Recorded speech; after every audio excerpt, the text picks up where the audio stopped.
Okay. Not okay. So welcome back. We are now in the last 45 minutes to an hour of our Climate Action Counts conference here at CCL Ontario. We're going to go over a briefing note on electricity prices in Ontario with Frank Grossman.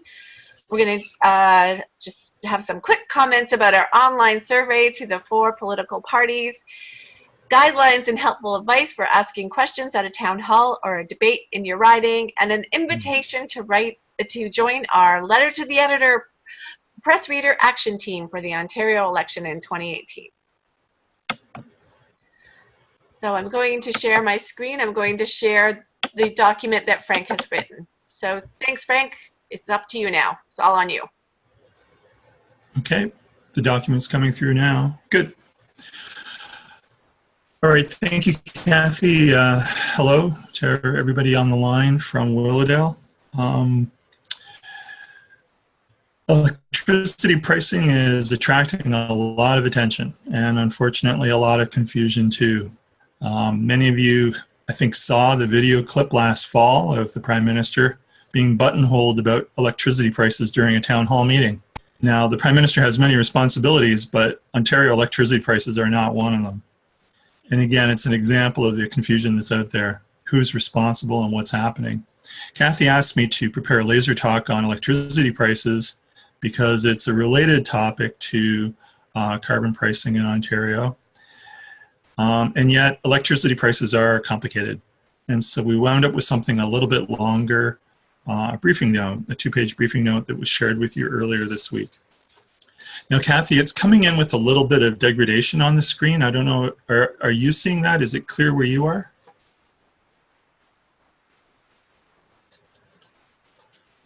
Can't hear you, Kathy. You're on mute.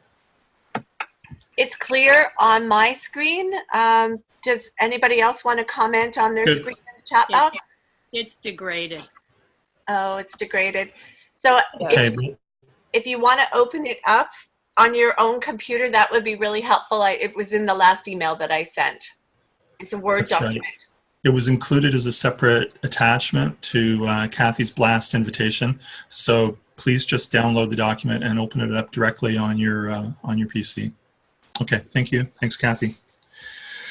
So a lot of confusion and hence a briefing note. Now, I think Mark mentioned we're in a fluid time. Yes, I endorse that very much. And he said there's a great deal of uncertainty, and I endorse that as well, completely. At length, Kathy and I thought it would be best to try to distill thinking on electricity prices in Ontario from an unimpeachable source, namely the Environmental Commissioner for Ontario, Diane Sachs.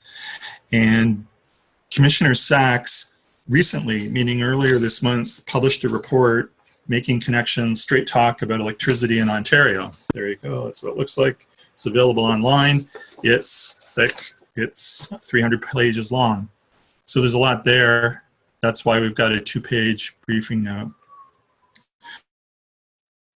One thing to remember in this pre-election time of pitch and spin is that the Environmental Commissioner is actually an officer of the Legislative Assembly, akin to the Chief Electoral Officer. She doesn't work for the government. She doesn't work for the governing party. And hopefully that helps her walk the line of objectivity. And generally, she's seen to be an unimpeachable and an authoritative source. And only part of her report deals with electricity prices, and I recommend it to all of you on the line today. If you want to learn more about energy in Ontario, not just electricity, it's a good place to go. So, a comment that we often hear is, well, Ontario closed the coal-fired generation facilities. Aren't we done? Didn't that fix things? And for people concerned about air quality in Southern Ontario in smog days, yes, it made a great difference. And I think as Keith mentioned in passing very quickly, the electrical generation that we have right now is very low carbon. It's 96% low carbon, and that's quite a change in the last 10 years or so. And we also have a more reliable system now, but it only provides 20% of Ontario's energy. The other 80% is from fossil fuels still. And the biggest source or the biggest user by sector of those fossil fuels is transportation, and Keith mentioned that in his presentation as well. So in our outreach work and lobbying work, we often hear comments about electricity prices have gone up. And so that's always a difficult issue to broach, because they've gone up for who, compared to what, over what time period. It's not easy to say. What is clear is that we've got a cleaner, more reliable system of electricity generation in Ontario in total, and it costs more than it used to. $6 billion more than it did in 2006. And all of that increase, for the most part, was due to generation costs, not the transmission or the distribution costs, but the actual generation. And the unit cost of electricity moved up as well, notwithstanding the fact that actually Ontarians used less energy than they did 10 years ago. And that's even though Ontarians tend to run their air conditioners more frequently now than they used to. It's getting warmer in the summer. But a recent development was the Ontario Fair Hydro Plan. And just earlier this week in my hydro bill, I got a little notice, which I think was meant to be good news, which said, ratepayer, you're paying less because of the Fair Hydro Plan. And that's true. The point being that, again, over a 10-year period, average bills are about 13% lower, believe it or not, due to the Fair Hydro Plan. Well, then it raises the question, well, what will happen next? And what's pretty clear is actually that we're only paying about 80% of the cost of the electricity we're using today, and that about 20% of the costs have been deferred into the future and into the near future. And part of the cost of deferring the price of generating electricity today is that we have to loan money. We have to borrow money and pay interest on loans to pay for that deferral. And those interest amounts will come due soon as well. So we're paying less today, but that's just because the can's been kicked down the road. Now, one thing that the Environmental Commissioner is very, I think, wise to point out is that there really actually isn't an average user in Ontario of electricity. There's certainly a divide between industrial users and homeowners. But then there are homeowners in rural areas and in urban areas, and those who are more reliant on baseboard heating, for example. And also the distribution charges vary across the province. And these can all mean that it's very tough to compare the increase or decrease in any one Ontarian's price for electricity on their bill to another Ontarian's.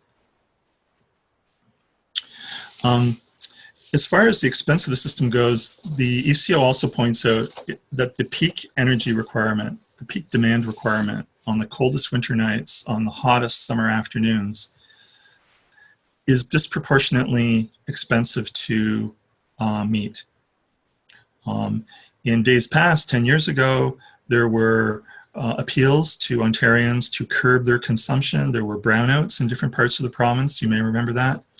We don't have that today, but being able to ramp up our electrical production to cover off those spikes in demand actually costs a lot of money. Why? Because we don't need that all the time. In fact, we only need it for a few hours every year, believe it or not. But we have that idle capacity. And what that means is that it's sort of like insurance. You pay for it, you use it every once in a while, and it has an ongoing cost though.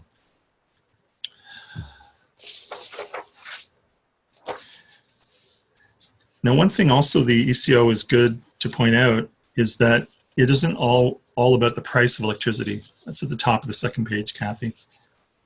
And that there are always other considerations.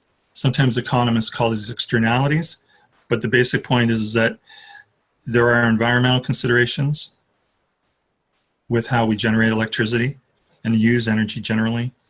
And there are also human health impacts, for example, the pollution and the smog that used to afflict parts of southern Ontario that don't any longer. Suffice to say that the issue with electricity use and generation in Ontario can't be boiled down to a single price, although that's often the tool that we use when we talk about the cost of electricity. Now, there is a plan to deal with greenhouse emissions in Ontario, and Keith, I think, mentioned this as well. It's the Climate Change Mitigation and Low Carbon Economy Act. And it sets a very ambitious goal of that 40% of the fossil fuels that we use now for heating and transportation will be replaced in the next 13 years. That rate of transition exceeds anything that's happened in Ontario in the past, so there's a need to ramp up. But one of the concerns the ECO has is that the statute, which is the law of the province, the Climate Change Mitigation Low Carbon Economy Act, is at variance with the policy of the government, which is the long-term energy plan. And the long-term energy plan takes a narrow view only of electricity generation, and it doesn't consider other types of energy in Ontario or the need to ramp up more electrical generation as transition happens. For example, a person would get rid of their motor vehicle that runs on gasoline and replace it with an electrical vehicle. Well, there's a paradox here about emissions and keeping the prices down. Ontario's made a heavy commitment to nuclear power while largely abandoning renewables, according to the ECO.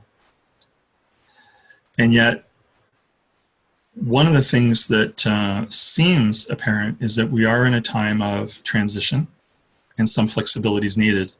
And the risk of paying into or investing into a 50-year commitment for nuclear is that we have less ability to shift to a potentially lower form of energy generation in future days. One thing also about prices is that we often think that high prices are bad because we have to pay more, but price signals could also be used, according to the ECO, to help shift that peak demand that costs the province so much. Now, I think many ratepayers already have a differentiated rate, whether you know it or not, but the point is according to the ECO, is that the differential between the highest rate that you pay normally in the afternoon or between 1 and 6 o'clock in the afternoon and your off-peak rate isn't enough to actually move demand. And that differential in rates for users should probably be greater in order, again, to shift the peak demand, to flatten it out, in other words, and to make it cheaper to run the Ontario electrical system. The other thing that the ECO has mentioned, that she thought it would be a good idea that there would be more, that it would be good to encourage more customer interest in generating their own renewable electricity locally. This is, again, the principle of subsidiarity, by having local plants that are community owned, so people can point to the windmills and say, well, that's the windmill that's owned by our town, and I'm part of that, and I generate electricity and I use electricity. One of the benefits of local generation, obviously, is that we don't have the waste that happens with the distribution grid, the transmission grid, and the distribution grids are much shorter. So we're coming up on time, I think, Kathy, and the conclusion, I guess, is that electrical prices are definitely a hot button issue, but there are more increases to come, and that many Ontarians aren't aware of that.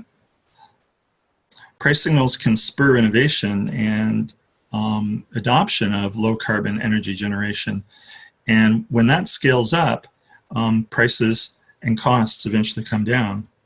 So in one way, temporarily higher prices are actually not a bad thing, as long as they're a spur for innovation and transition from the 80% of energy that's fossil fuel based to increase the current 20% that's currently low carbon electricity.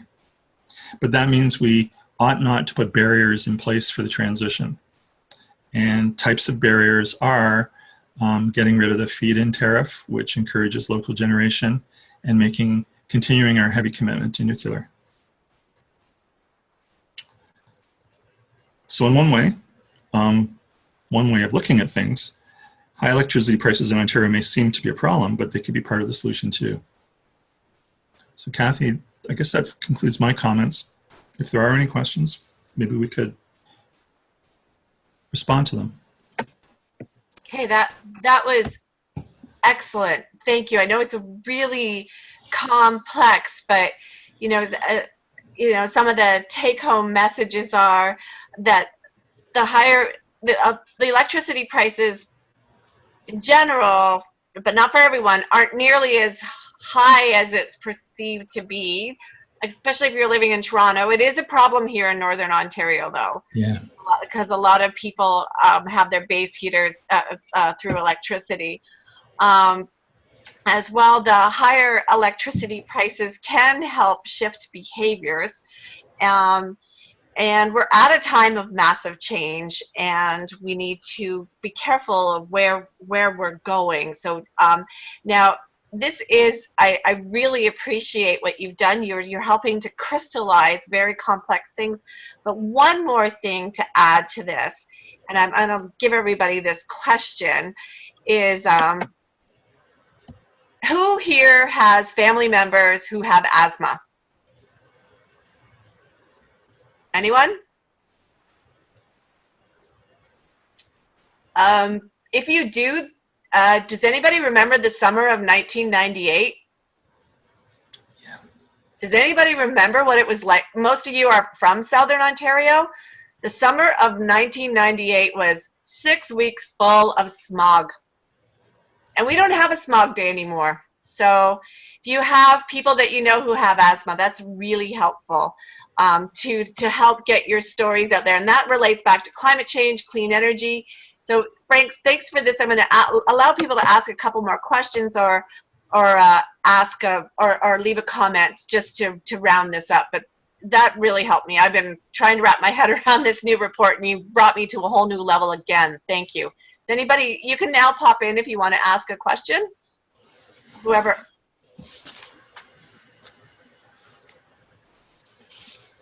Oh, that's a good question from Richard Denton. Would it not be cheaper to buy electricity from Quebec? Frank, do you want to handle that interprovincial fund thing that goes on all the time? Yeah. Yeah. So this is, yeah, you would think that'd be obvious, right? And Richard's onto a good thing, right? Because Quebec's greenhouse, like their electricity is very low carbon. Why? Because it's generated in generally, for the most part, generated in the northern part of the province with their large hydroelectric projects, which is a great investment for Quebec. But for whatever reason, over the years, the last 30, 35 years, Ontario has chosen not to do a deal with Quebec. Maybe you could say that Quebec has decided not to do a deal with Ontario because New England states will pay more. But now we're starting to move into the area of political economy. And, things have not always been as cozy between Quebec and the rest of the country as they are today. That's a little bit of editorializing, but I think some of you will know what I'm getting at. The problem, Richard, is that we don't have the infrastructure that will carry the load between the provinces. There's been an underinvestment in that type of infrastructure. Interties is the jargon that's used to describe them. And you would think that that would be a handy thing to have, but we actually don't have it. And so it's, again, akin to wishing you had a tool in your toolbox, but you didn't buy it at the Canadian Tire, so you don't have a screwdriver to use. And that is an issue. If we were to go down that road, it would mean negotiating with Quebec.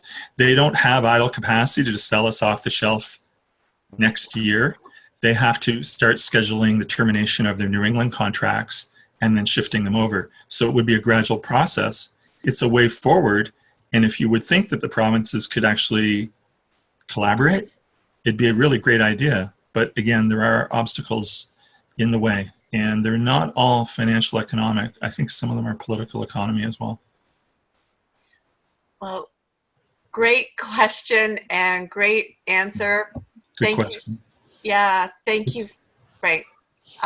Anybody else before we move on? And I love, just one last thing, I love how you touched on the hot button issue of nuclear. We don't take a stance on it, but just how you contextualize it into the bigger picture. It's nice to be able to talk about it without getting whatever sides. And just for all of you, just to remind you, Citizens Climate Lobby's official talking points are in our media releases or our laser talks. So whatever our guests say on our calls or whatever other documents come out from our volunteers, those are not official talking points. So you just don't get confused. But I really appreciated the way you put it, though, Frank. Nicely done. You're welcome. Okay. We're going to move on to the next part. All right. So we're on part 3. Okay. All right. So some quick comments about our online survey to the 4 political parties that we sent 2 months ago, and that many of you on this call were involved in editing. We don't have the results from all 4 parties. And we can discuss this now, but because we do tend to do these things as a group, but in the spirit of generosity, it's probably now best to wait till the writ drops and then ask for the answers again. We are the nice climate change group after all. This is where what I'm thinking, but I'm open to discussion. One party in particular may be testing the which way the wind is blowing before they commit. Thus, we need to get active in the media and push the winds to the ones that are favorable for the climate crisis and Ontario's clean economy. So, and then we will post a media release and the answers to each of the questions for each of the parties and ask you to get your papers to publish them as an article. And this is what I mean. So this is the NDP's answers. And I think that would be great, Bill, especially for smaller newspapers, is for them to get the question and the answer. And they can make a whole news article of it. And they can have 4 articles in a row. That's certainly how I will be pitching it. As well, I encourage you to do so, but we will also have a separate media release. So I see there are questions here in the side, so I will look. Okay, Baha, okay, Bruce, I'm going to leave that in the chat box because we're trying to be nonpartisan on this call. But anyways, we will, as soon as we get the results, we will send them out. We've been working directly with the offices, so I wish I had better news.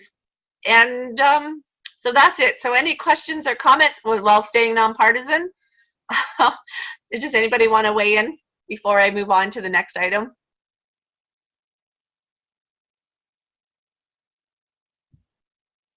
Are you still there? I was just going to say that it is forever difficult for me to stay nonpartisan. You already know that, Kathy. Okay, so thanks for being honest about it. And we need all sorts of people in this group. We do. We do.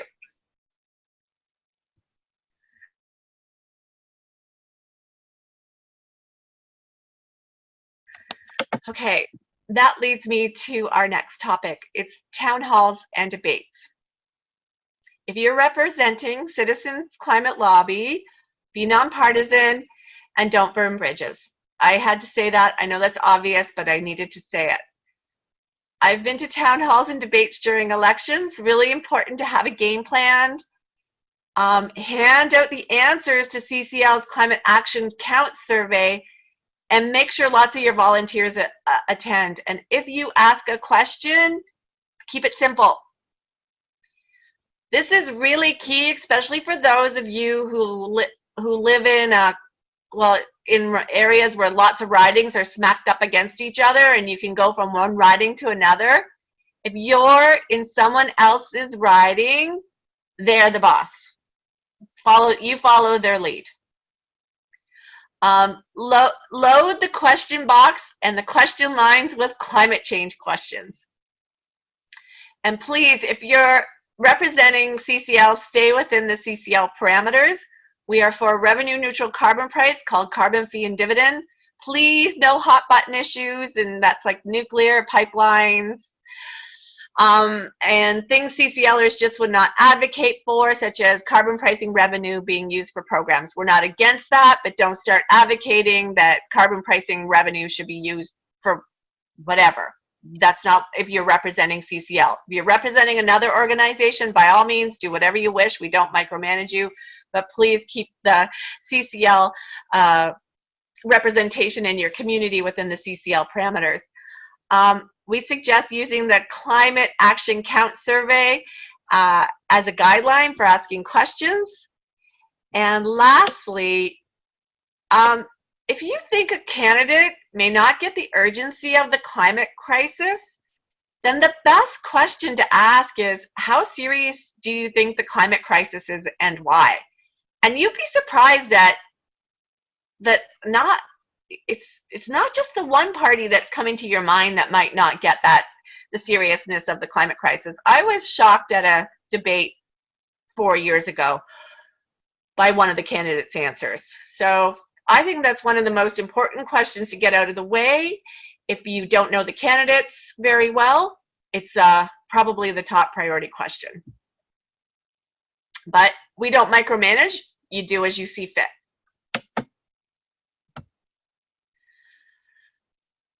Okay, so any questions or comments about these guidelines for town halls and debates? Are you there?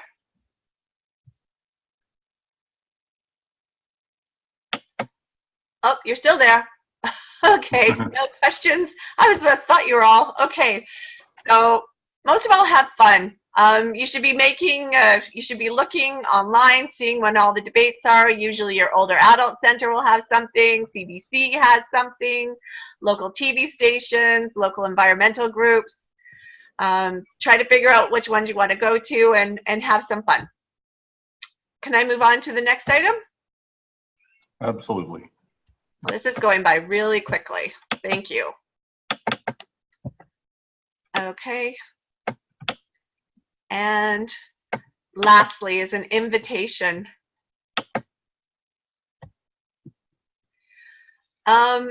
We have been working over the last 5 years maximizing the number of letters to the editor that we get published in Ontario. We have developed a system here that a few of you have been experimenting with, and I thank you for joining me on this fun experiment. And we're opening up an invitation to everyone to join the Letter to the Editor Press Reader Action Team during Ontario election 2018. And the goal is to get as many letters to the editor published in as many newspapers as possible right now and during the election in papers across Ontario. I'm about to show you a screen capture that I took today. It's not to brag, it's to show you how hungry papers are for our comments on their editorial pages right now. Our local volunteer here, Elaine Blacklock, has had 14 letters to the editor published in the last 3 days. And she uses this system. So this is a screen capture of Press Reader, and it shows all the papers that she's been published in. So that's what you're looking at right now. It says she's been published in 14 papers. Some of them she was syndicated in all the Globe and Mail. I think she's written 5 letters or 4 letters, and she's managed to get them syndicated throughout Ontario using a system that we have. And I'm not going to go into details about it, but it's very effective. I've also noticed Carol from our riding also, I think, has had 5 or 6 this week as well. So, and they're going into ridings that are generally conservative.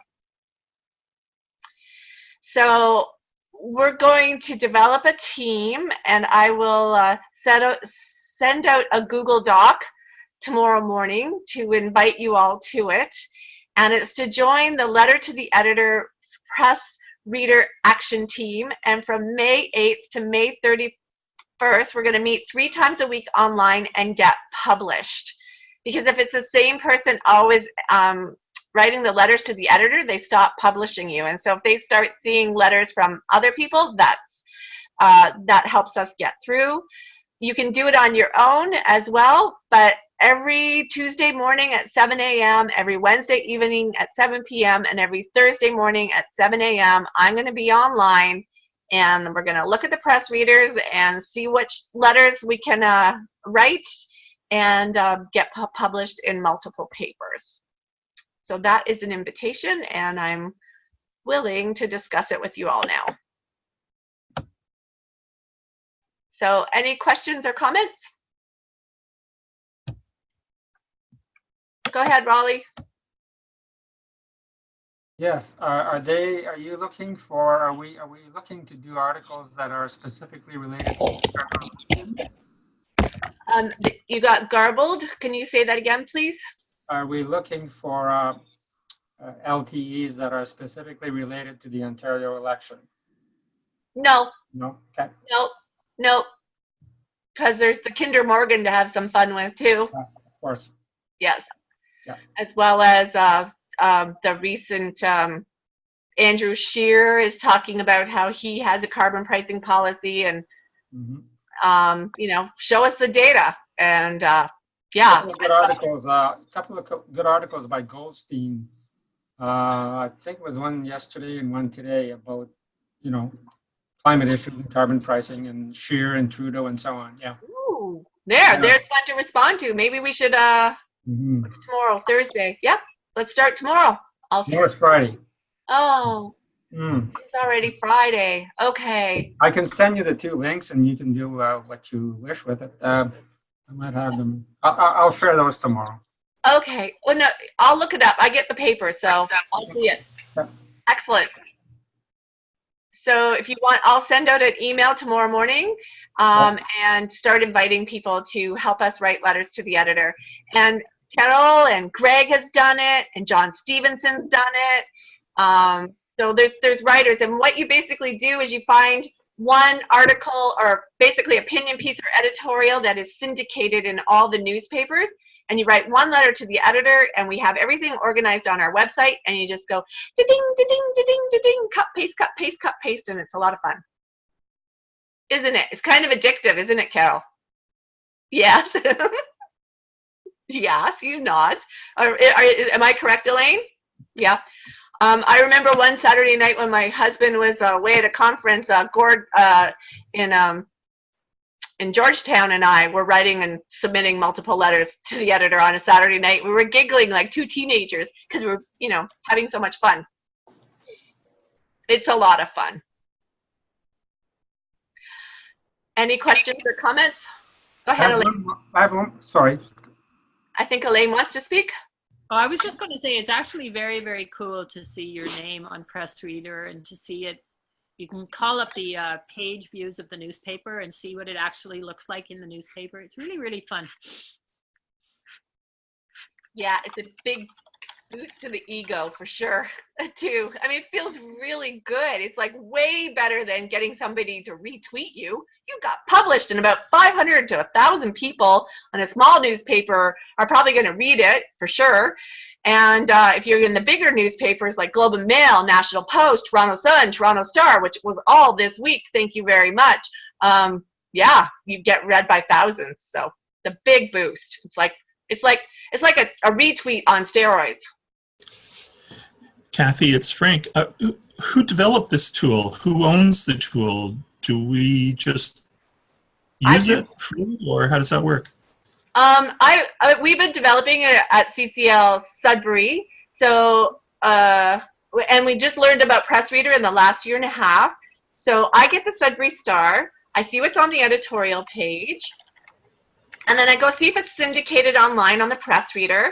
And then I use a page on our website to help me submit those papers to multiple papers, my letters to multiple papers. But the Press Reader tool itself it's someone else's software that we're just borrowing. Yep. Thank you. Yeah, it has newspapers from around the world as well. So Kathy, we're still publishing to individual papers, and some of which end up on the press reader. Yeah. Yeah. Okay. And We've been doing this for a while. Yeah. oh yeah, you too. Raleigh does it too. So does Anita. Yeah.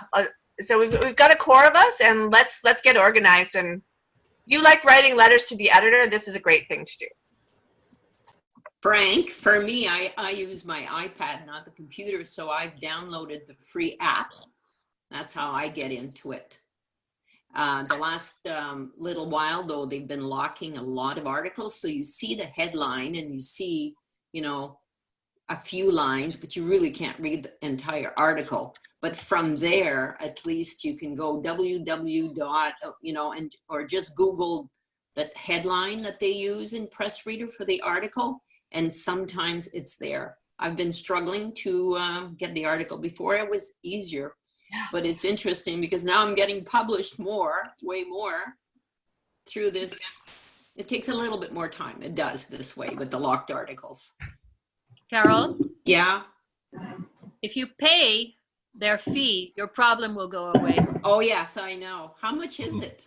It was, I think it was like $38 or something like that a month. Mm. So I paid it and all the locks went away. Yeah. Thanks. So that's the issue. I think maybe they have a number that you're allowed each month or something. And after you exceed that, they start locking them. Yeah, it was free for a year. And Well, now they've gotten wise to you, obviously. Yeah. Kathy, could I add also that the Hill Times, which is the parliamentary with the Parliament Hill publication, has published me, I don't know, half a dozen times, I suppose, and might be looking for more people to post there, to send LTEs there to, and op-eds. So that's something to keep in mind. Yeah, the Hill Times is another good source. Mm-hmm. Okay. Do you pay Hill Times, Rolly? No, but I have ways of getting around it. Okay, because they published me once or twice, and then my free period was up, and it was really expensive, like I think $300 and something, if I remember right. Yes, yeah, Hill Times is quite expensive, so yeah. Okay. You So have to share your secret how to get in there without paying $300 something. okay, you two can talk privately on that one. Well, I know someone who knows someone who knows someone. That's Yeah, I have a subscription. I think it's important to pay the media. They're broke, and our media is hobbled, and so I pay. I can afford it though. So okay, so well, thank you for this. I'm going to stop recording,